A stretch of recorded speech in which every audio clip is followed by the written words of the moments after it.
Praise the lord.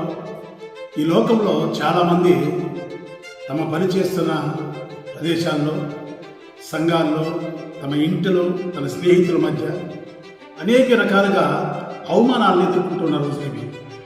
కారణాలు అనేకం ఉండొచ్చు. అయితే దానిలో ఒక కారణాన్ని నేను చెప్తున్నాను. చాలామంది ఒక మాట అంటుంటారు, వీడికి జ్ఞానం లేదు, వీడికి తెలివి లేదు, వీడికి బుద్ధి లేదు, వీడి మొద్దు అని అనేక రకాలుగా చాలామందిని తృణీకరిస్తుంటారు, హేళన చేస్తూ ఉంటారు. ఇది చాలామంది, బహుశా చాలామంది దీన్ని ఎదుర్కొనే ఉంటారు.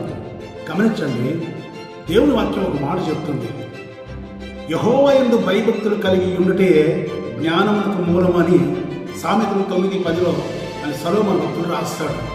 నిజమే పిల్లారా. మరి యాకోబు రాసిన పత్రిక 1వ అధ్యాయం 5వ వచనంలో ఒక మాట ఉంది, మీలో ఎవరికైనాను జ్ఞానము పొదువుగా ఉన్నా వాడు దేవునిని అడగవలెను, అది అతనికి అనుగ్రహించబడును అని పరిశుద్ధ గ్రంథము మరి వాగ్దానం చేస్తుంది. నిజమే.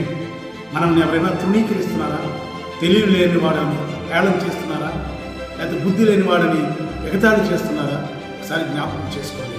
దేవుణ్ణి ఆశ్రయించండి, దేవుని అడగండి. నీకు జ్ఞానము పొదవుగా ఉంటే నన్ను అడగమన్నాడు సొలొమోను. దేవుణ్ణి జ్ఞానము అడిగి పొంది ప్రపంచంలోని జ్ఞాని అయ్యాడు.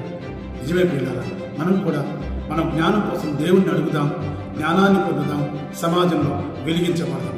అట్టి కృప దేవుడు మనకు దయచేసి కాపాడునుగాక. ఆమేన్.